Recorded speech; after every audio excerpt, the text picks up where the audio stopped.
Estimation of COD of wastewater using ferrous ammonium sulfate crystals.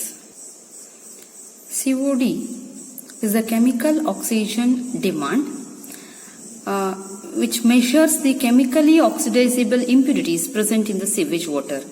There are two parameters used to find the impurities present in the wastewater. The one is chemical oxygen demand, other parameter is a biological oxygen demand. The chemical oxygen, the amount of oxygen equivalent of acidified potassium dichromate required for the chemical oxidation of all the oxidizable matters contained in a 1 liter of wastewater, called it as chemical oxygen demand. Usually, the chemical oxygen demand is expressed in terms of milligram per liter or milligram per dm cube of oxygen or parts of oxygen per million parts of water. The other parameter used is a BOD, that is biological oxygen demand. Biological oxygen demand is the amount of oxygen required for the biologically oxidizable matters for the oxidation of biologically oxidizable matters present in 1 liter of wastewater in the presence of aerobic bacteria within a 5 days of period at 25 degrees Celsius. The COD tells both biologically degradable as well as chemically degradable matters present in the wastewater. Usually, in the determination of COD, the wastewater is treated with a known excess amount of potassium dichromate, which is refluxed in an acidic medium. The organic compounds which present in the sewage water or in the wastewater get oxidized, and the reaction become fast when we use a silver sulfate, so that the silver sulfate act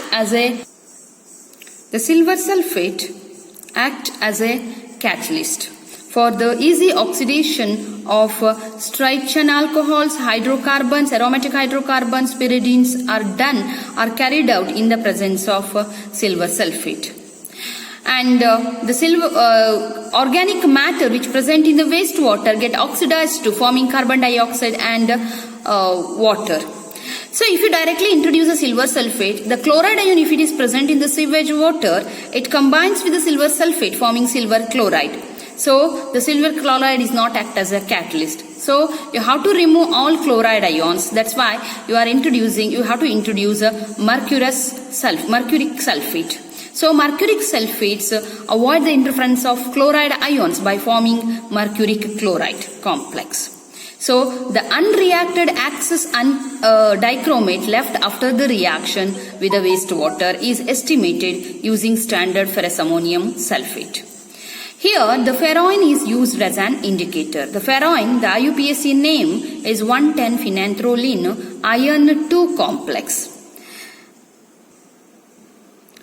Potassium dichromate in acidic medium forming chromic sulfate with the evolution of 3 moles of oxygen, and this 3 moles of oxygen is consumed by ferrous sulfate, that is present in the ferrous ammonium sulfate forming ferric sulfate. The quantity of oxygen liberated is exactly equal to the quantity of oxygen consumed. So redox reaction takes place. Ferroin, that is 1,10-phenanthroline iron 2 complex, act as an indicator. And here the color developed by the indicator that depends upon the nearby environment. When the indicator is in contact with the oxidizing agent, so the ion get oxidized and forming a iron 3 complex, and which is a blue in color. So when it is in a contact with the reducing atmosphere, that is a ferrous ammonium sulfate, so it develops a red in color. So to the reaction mixture, we directly introduce a ferroin indicator. The reaction mixture contains a plenty amount of potassium dichromate, so it develops a blue color. So as the reaction proceeds, as we titrated against a standard ferrous ammonium sulfate, so the color slowly changes blue to bluish green color, and further finally it takes a red color. So the color change becomes bluish green to red. The standard solution used in this experiment is a more salt solution. So you have to take precautions while preparing more salt solutions. So while preparing more salt solution, to the more salt, if you directly introduce water, instead of forming ferrous sulfate, it forms ferrous hydroxide. That means it readily undergo hydrolysis. So to preserve it as a ferrous sulfate, before adding water, it should be acidified by adding dilute sulfuric acid. So dilute sulfuric acid is added while preparing ferrous ammonium sulfate solution in order to avoid the hydrolysis. The COD of wastewater is determined by detecting the unreacted potassium dichromate by titrating with the standard ferrous ammonium sulfate. So once we detect the unreacted potassium dichromate, the reacted potassium dichromate in terms of FAS can be detected by conducting a blank titration, that is a titration which is carried out without the use of wastewater. Instead of, in place of wastewater, distilled water is used. So we will get a net quantity of acidified potassium dichromate present in the distilled water. So that thereby we can able to get the reacted potassium dichromate. The first step in the experiment is the preparation of standard ferrous ammonium sulfate. Given salt is transferred into a standard flask, 250 ml standard flask. To that, 1 test tube full of sulfuric acid is added and small quantity of water is added, shaken well for it until the crystal should dissolve it completely with a minimum quantity of water, then dilute it, shaken well for uniform concentration. Then the determination of COD that consists of 2 parts. The first part is a back titration, the second part is a blank titration. In the first part, you have to pipette out 25 ml of wastewater, which is already refluxed with acidified potassium. Water is refluxed with acidified potassium dichromate in the presence of silver sulfate and mercuric sulfate. To that, 1/3 test tube of concentrated sulfuric acid is carefully added along the side of the conical flask. Then 3 to 4 drops of ferroin indicator is added. The content is titrated against the standard FAS until the color changes from bluish green to red. Then the blank titration is performed in the same way by pipetting out a 25 ml of distilled water in place of wastewater. By knowing the weight of FAS, we can able to calculate the strength of FAS, and also by titrating, we can able to get the volume of FAS consumed in terms of ml. The blank titer value is considered as a V2. Thereby, we can able to detect volume of FAS consumed by a wastewater sample. Once we know the volume of FAS consumed by the wastewater sample, we can able to detect the 1000 ml of FAS solution contains how much grams of oxygen. Once we detect the quantity of oxygen present in 1000 ml, possible to calculate for 25 ml. So therefore, for 25 ml of wastewater sample which contains some x gram of oxygen, therefore for 1000 ml of water sample, which is equal to x into 1000 divided by 25. So the COD of a water sample is finally expressed in terms of milligram of oxygen. Now I shall demonstrate the determination of chemical oxygen demand of wastewater. So for this experiment, we need potassium dichromate, silver sulfate, mercuric sulfate, and sulfuric acid. So here the definition you already know. It is a chemical oxygen demand. It is the amount of oxygen required for chemically oxidizable matters present in 1 liter of wastewater. Here mainly the waste which contains carbon and hydrogen get oxidized to carbon dioxide and water. So first step is to prepare a standard ferrous ammonium sulfate solution, because we carry a redox reaction. We carry a oxidation process by using acidified potassium dichromate. Okay, for that purpose, we'll take wastewater. That wastewater is refluxed with the potassium dichromate. To that wastewater, around 250 ml wastewater, we introduce 5 ml potassium dichromate, 1 ml silver sulfate, 1 1 ml mercuric sulfate, and that content we refluxed for about 2 hours. The potassium dichromate is a good oxidizing agent which oxidizes the matters, the organic matters which present in the wastewater into carbon dioxide and water. Here some amount we introduce a little excess potassium dichromate. The unreacted potassium dichromate remains in the solution. By estimating the quantity of unreacted potassium dichromate by titrating with the ferrous ammonium sulfate, it is possible to predict the quantity of potassium dichromate required for the complete oxidation. Here we introduce mercuric sulfate. The mercuric sulfate can combine with the interfering chloride ions. In water, usually chloride ions present. It combines with the chloride ion, forming mercuric chloride. So, or in other words, forming some complex chloride component. That complex chloride components are compounds act as an oxidizing agent. So, as a result, COD value decreases. So, that's why we have to remove all chloride content by the addition of mercuric sulfate. Then silver sulfate, it mainly acts as a catalyst, catalyze the almost all stritron compounds, hydrocarbons into carbon dioxide, water, and even alcohol get oxidized. Okay. The first step I'll show you. So preparation of standard ferrous ammonium sulfate solution. To prepare this standard ferrous ammonium sulfate solution, first you have to introduce dilute sulfuric acid. So why we want to introduce dilute sulfuric acid? You know, the ferrous ammonium sulfate, when immediately combined with the water, forming ferrous hydroxide, but we want ferrous sulfate.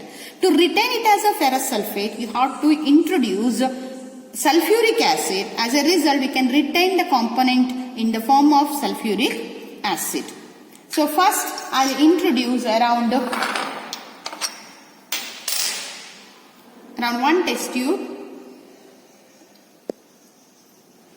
of sulfuric acid, so that complete the crystal into the standard flask. Okay. Otherwise, ferrous ammonium sulfate get hydrolyzed. If you directly introduce water, it will get hydrolysis. Hydrolysis process take place. To avoid that one, before adding water, you have to introduce dilute sulfuric acid. Then remove this one side and stir it well until the crystal should dissolve it completely. After complete dissolution, you dilute it, make up to mark. Yeah. It is completely dissolved. Now I'll add distilled water and make up to mark.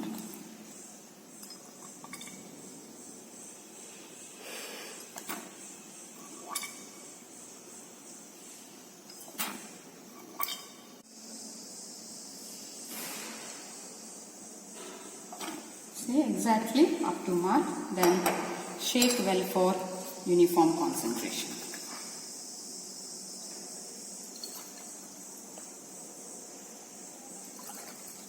So this is the first step, preparation of standard ferrous ammonium sulfate. Then wash the burette, rinse the burette with ferrous ammonium sulfate, and then fill the burette with FAS.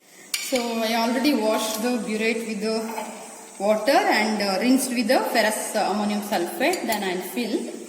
Take one initial reading.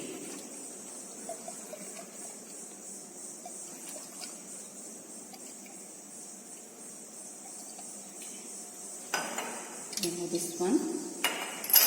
Take initial. I'll take it 0.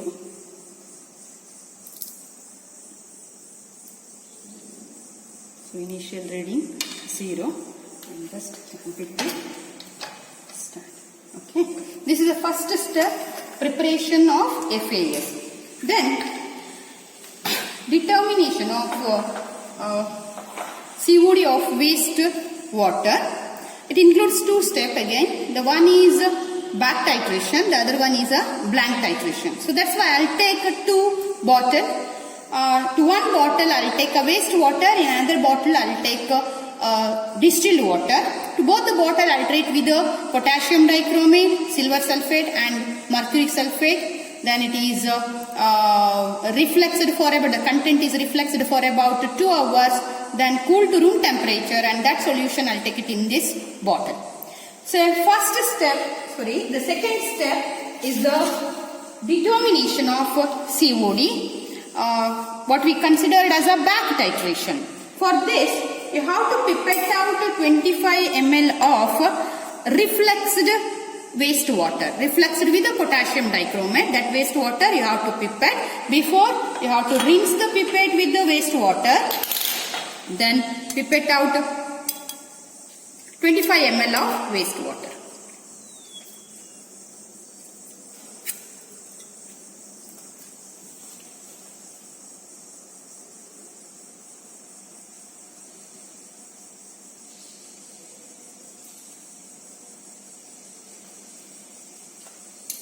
Take 25 ml.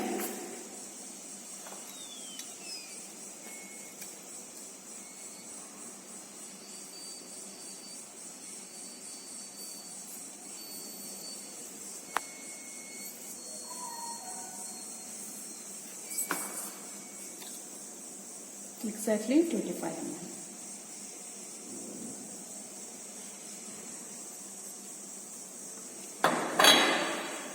So it is some yellow color because it is refluxed with the potassium dichromate in the presence of silver sulfate and mercury sulfate. Then you have to add concentrated sulfuric acid, around 1/3 test tube of concentrated sulfuric acid you have to introduce, because it is a redox reaction. The potassium dichromate reacts with the ferrous ammonium sulfate in acidic medium. In order to make it to acidic medium and the easy oxidation process, so we have to introduce sulfuric acid. So I took 25 ml of solution.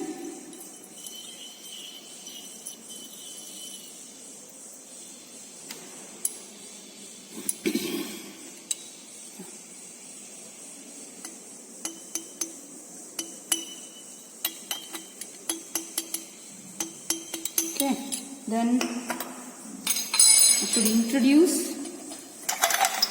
sulfuric acid, concentrated sulfuric acid.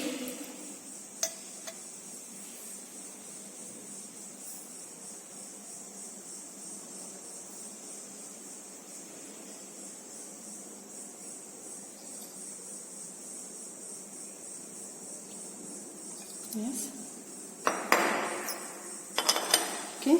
You slowly introduce concentrated sulfuric acid to this refluxed water along the side of the conical flask, not directly. So you are adding acid to water. So that's why slowly you introduce and hold the conical flask in the mouth part, not at the bottom part, because it is an exothermic reaction. Okay, the heat is evolved. Here it is a very hot, so that's why you hold it like this. You add, after adding, slowly stir it. Okay, so within few minutes it will take a room temperature. After that, you have to introduce an indicator called ferroin. So ferroin, an indicator, IUPAC name is 110-phenanthrolene iron 2 sulfate or 110-phenanthrolene ferrous sulfate is added. So this indicator is able to show a different color in an oxidizing environment and the reducing environment. Now it is a potassium dichromate present. To that, in that environment, when you introduce indicator 2 to 3 drops, you will get a bluish green color solution. Actually blue color, the indicator in the oxidizing environment, but here we get some bluish green color solution because potassium dichromate is an oxidizing agent and the acidic medium gives chromic sulfate. It is a green in color, so we will get this color after adding a ferroin indicator. So it is when it is in an oxidizing environment, it gives bluish green color. This solution you titrate against standard FAS taken in the burette. Okay. Now I'll introduce a ferrous ammonium sulfate solution. We observe a series of color change, and at the end point you will get red color. That means that indicator gives red color or impart red color when come in contact with the reducing environment. You know, if FAS is a good reducing agent, potassium, the unreacted potassium dichromate present in the conical flask interact with the FAS. Okay, so after consuming all potassium dichromate, the added drop of FAS remains in the solution, which is which impart red in color. So now I got some copper tint color like this. Okay, a series of color due to presence of chromic sulfate. We'll observe a series of color change. See, it darks.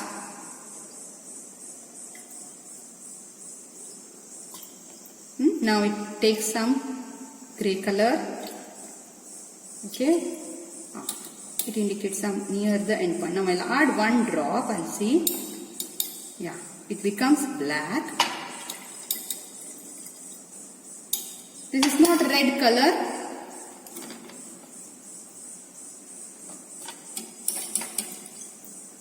I'll add one more drop and I'll check the end point.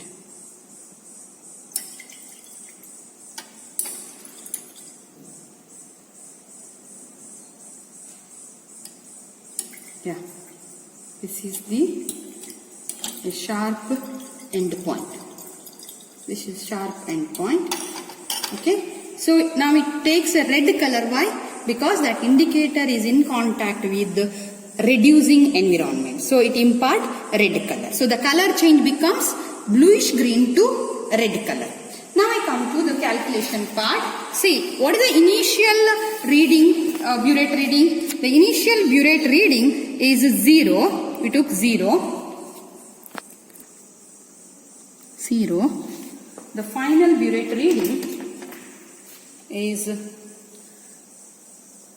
11.8. It is reading is 11.8. So I'll take that one. So this is unreacted potassium dichromate. 11.8. So the net volume what we observed is 11.8. Similarly, you have to carry two more titration same way, and you will take a green value. Now I take how we determine the strength of FAS solution. You are taking a known quantity of FAS crystal. So that is in the standard flask. So I took here 2.048 gram of FAS. Okay. Then I know the weight of FAS, and this is prepared for 250 ml. So I should take weight per liter. That's why multiply by 4 divided by equivalent weight of FAS. That is 392. So that I can get the normality of FAS. Okay. This is a titer reading. What we get is a back titer reading. The back titer reading is 11.8. Okay. Then similarly you have to take the amount of potassium dichromate, unreacted amount of potassium dichromate present in the distilled water. So I took another one more bottle. In that I took distilled water and reflexed. Same way you have to carry the titration and find the quantity of FAS consumed for this one. What we called it as a blank titration, because this solution in that the wastewater is not present. Instead of wastewater, or in place of wastewater, we will take 25 ml of distilled water. Okay, or 25 ml of distilled water is taken in place of wastewater.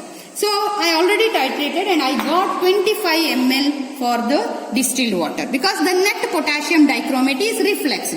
So then I should calculate volume of FAS consumed by the wastewater. V1 is the 25 ml minus 11.8. Okay, so what the volume I got, it is the net volume of potassium dichromate required for the complete oxidation of organic matter present in the wastewater.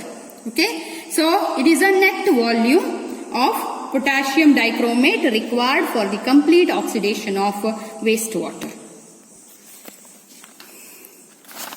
Now, I should detect the quantity of oxygen present in that FAS, or 1000 ml of one normal FAS equal to 1 gram equivalent weight of oxygen, that is equal to 8 gram of oxygen. And here what I observed is 13.2 ml of strength. I already calculated here some. So this strength here you have to write equal to x gram of oxygen. And all these values are known. I can calculate the x value, x gram of oxygen I can calculate. And then for 25 ml of wastewater, so it shows, or it takes a x gram of oxygen, therefore for 1000 ml of wastewater. Okay, x multiplied by 1000 divided by 25. So I can get that in terms of COD, in terms of gram of oxygen per liter, and COD should be expressed in terms of ppm. So you have to convert gram per liter into milligram per liter multiplied by 1000. Okay, so the chemical oxygen demand of a wastewater is usually expressed in terms of milligram per dm cube or ppm of oxygen.